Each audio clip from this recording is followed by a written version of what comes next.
ইসলামপন্থী দলগুলা তারা এইবারে যে প্রচেষ্টা করেছেন আর কোনো অবস্থা বাদ রাখেন নাই। যা বলা দরকার বলেছেন, যা করা দরকার করেছেন, টাকা পয়সা দিয়েছেন, কর্মীরা দিনরাত পরিশ্রম করেছেন। ৫ তারিখে যখন শেখ হাসিনার পতন ঘটলো, আমি বলবো আমরা তো এলাকায় থাকি, আমরা তো এই সমাজের মধ্যেই আছি। বিএনপি কিন্তু মাঠে ওইভাবে ভোটের আয়োজন নিয়ে নামতে পারে নাই, নামে নাই।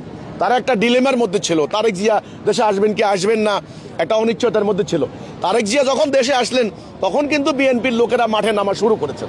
আর নির্বাচনের আগে বিএনপির লোকেরা কিন্তু একেবারে জনে জনে ভোট ওইভাবে চাইতে কিন্তু পারে নাই। বাট ইসলামী দলগুলি সেই ১.৫ বছর থেকে, সেই ৫ তারিখের পর থেকে তারা কিন্তু মাঠে সক্রিয়, নানানভাবে মেয়েদেরকে মানে মাঠে নেওয়ার চেষ্টা করেছেন, কিন্তু তারা জিততে পারেননি। কেন পারেননি?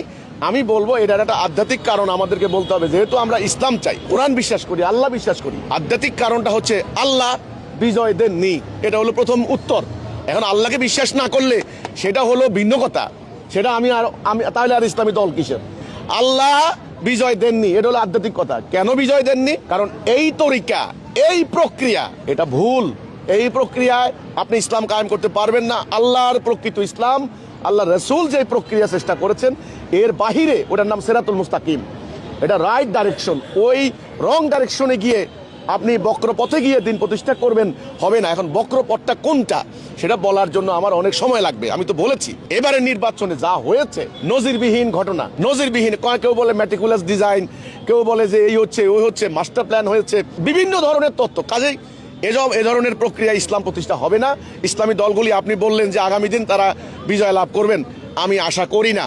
কারণ এইবারে খোলা মাঠে যদি তারা গোল দিতে পারলেন না, উন্মুক্ত পরিবেশে যে সুযোগ তারা পেয়েছেন আজকে প্রায় ৭০-৮০ বছরের মধ্যে, পারলেন না, আগামী দিন পারবেন বলে আমার মনে হয় না। আমি বুঝতে পারছি না। বড় কথা হলো আল্লাহ না চাইলে হবে না। না, আওয়ামী লীগ নির্বাচনে থাকলে উৎসব, এই যে উৎসব মুখর, এই যে বলেন উৎসব মুখর, উৎসবটা কি? আপনি উৎসব বলতে কি বুঝাচ্ছেন আমি বুঝলাম না। উৎসব বলতে যেমন আমরা ঈদ করি, পুরো মুসলমান সম্প্রদায়, আমরা যারা মুসলিম, আমরা ঈদের আনন্দ করি। এখানে বর্ণ মানে নারী পুরুষ নির্বিশেষে সবার ভিতরে একটা আনন্দ বিরাজ করে আমাদের ঈদ। কিন্তু আমাদের রাজনৈতিক সংস্কৃতি কিন্তু এরা ধরনের উৎসব হয়নি। আওয়ামী লীগ থাকলে উৎসব হইতো কি হইতো না? আওয়ামী লীগ থাকলে দেখা যাচ্ছে একটা মারাত্মক খুনাখুনি হইতো, আরো ভয়াবহ খুনাখুনি, প্রতিটা আসনে ভয়াবহ কম্পিটিশন হইতো, হয়তো আরো গন্ডগোল হইতো। উৎসব তো হইতোই না। তো এখন কি উৎসব হয়েছে? আওয়ামী লীগ তো মেনে নেয় নাই। আওয়ামী লীগের লক্ষ লক্ষ কর্মী সমর্থক তারা ভিতরে মানে কষ্ট পুষছে, তারা নামার জন্য তারা কোমর শক্ত করছে, হুমকি দিচ্ছে, আমরা সোশ্যাল মিডিয়া দেখি এগুলা। তো কাজেই আওয়ামী লীগ নামলে উৎসব মুখের না হয়ে গন্ডগোল হইতে পারত, নির্বাচনটা সঠিকভাবে নাও হইতে পারত।